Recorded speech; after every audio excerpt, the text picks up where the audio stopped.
Isang mapagpalang araw sa inyo mga kaparing Buknoy. Isa na naman bagong kwento ang matutunghayan natin sa umagang ito para silipin at pabatid sa inyo ang mga kababayan natin na sa oras ng kanilang pangangailangan at karanasan na nagbibigay inspirasyon at determinasyon at nakakaantig sa ating damdamin at kahangahangang kwento sa kanilang buhay na nagbibigay tapang sa kabila ng mga pagsubok at kahirapan sa buhay at nagbibigay kahulugan at nagpapakita ng lakas ng loob at pag-asa para sa ating lahat. At muli, pakisuportahan na rin ang aking channel at pindutin ang subscribe at like and share at para sama-sama tayo sa pagtulong sa ating mga kababayan na nangangailangan. Muli, ako si Kuya Edward, ang Paring Buknoy TV na maghahatid sa inyo ng kwento sa ating lahat.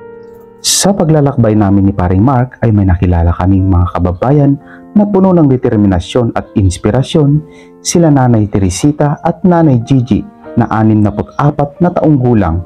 Sila'y namimingwit sa irrigation canal malapit sa tabi ng kalsada at hindi inalintana sila nanay ang init ng panahon para meron lang sila makuhang isda at makaraos at may makain ang kanilang pamilya. Narito ang kanilang kwento, ang dalawang maghipag ng salbasyon, Alicia Isabela. Sombrero ko. Uy, ang laki. Oh.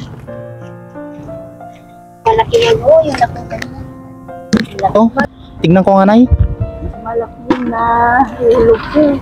Oh, ang laki na. Ang laki, oh.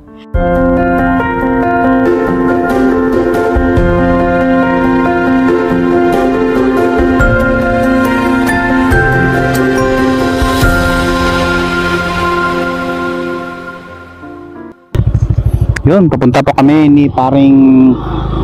Yun. So guys, ayun, maganda yung panahon.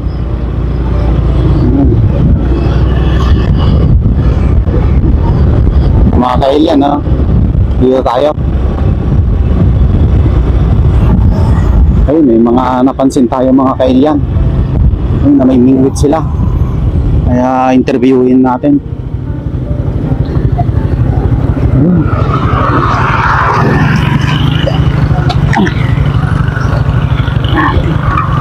Sombrero ko. Uy, ang laki.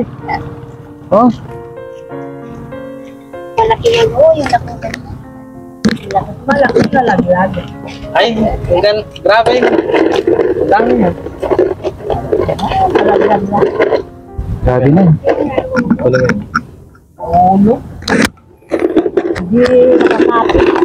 Dami yung nakuha niya, Nanay, no? Oh, ang laki.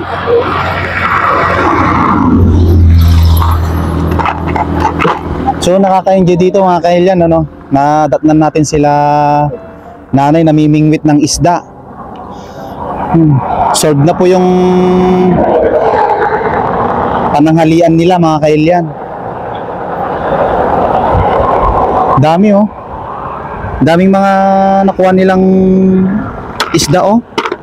At saka meron pa silang binik, ang tawag dyan. Yung binik. Yan mga kailyan, no? So nagtsatsaga po sila nanay dito sa mainit na lugar. Wala naman kasi maibili ng ulam, sir, kaya... Ayun. Anong pangalan nyo, Nay? Gigi, sir. Ay, taga saan po kayo? Diyan lang sa Purok Uno, sir. Dito sa... Salbasyon. Ay, Salvasyon, Alicia. Yan sa malapit sa school. Grabe na ya.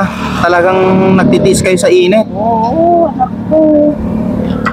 Kayo, sir, taga saan kayo? Oh, dito nice. San Mateo. Ay, sa Matso. Oo, napadaan kami dito. Bali, magkaano kayo ni nanay? Maghipag kami, sir. Magkapatid po kayo? Hipag. Ay, maghipag. So nakakatuwa mga kailyan, no? Yung mga kababayan natin na namimingwit dito, oh. Walang maibili kasi ng... Oo, maghipag.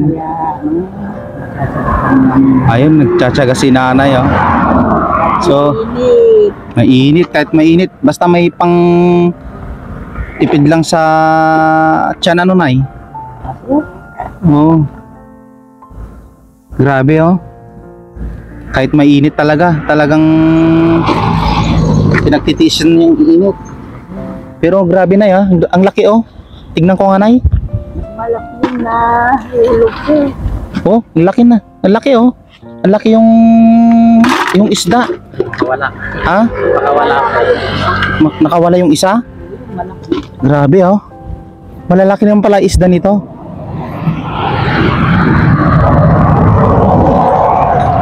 Nay, ilan na yung anak mo, Nay? Wala nga, sir. Wala ka pong anak. Oo, pero may ampon ako. Ikaw, Nay, anong pangalan niyo po? Teresita, sir. So, matagal na po kayo namimingwit po dito. Oo, sir, ah. Grabe ah. Araw-araw kami, sir. Araw-araw din nandito kayo talaga sa gitna ng init. Hindi kami minsan doon sa baba. Nababa kami minsan.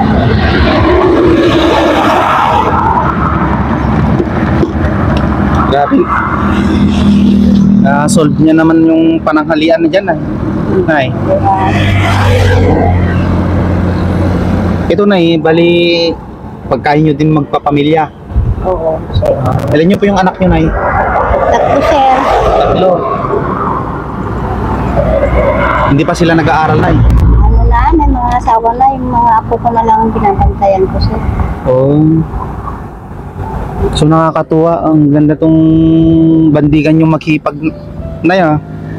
Oo.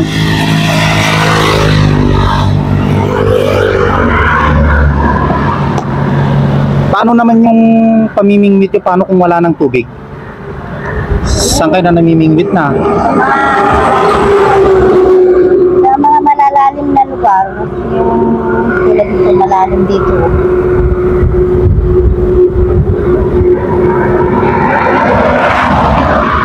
Pag wala nang matamnan, Nay, namimingwit na kayo, wala. Oo.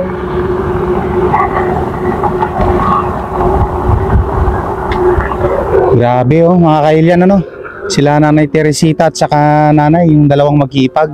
Namimingwit sila dito na sobrang init. Para mayroon lang silang may ulam sa tanghalit tsaka gabi. Para sa pamilya po nila, mga kailyan. So, kakaiba talaga yung mga talagang Pilipino. Ano, talagang madiskarte. Pero, ayun nga. Kung hindi magtaga, sir, wala. Walang nangyari sa buhay. Walang mangyari na pag hindi magtiyaga.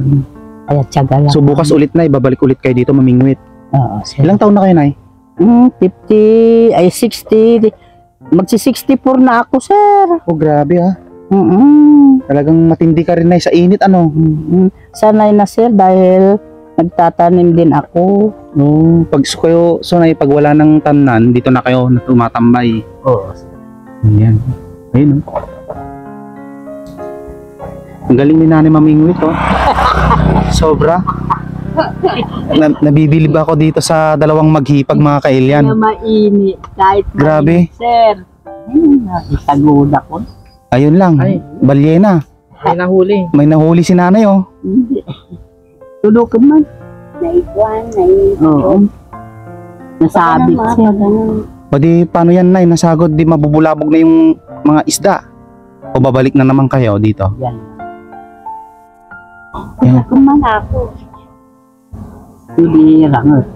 Grabe, ano? So, Nay, nabisita kami dito kasi nakon kami sa inyo. Talaga namangha kami sa inyo na namimingwit.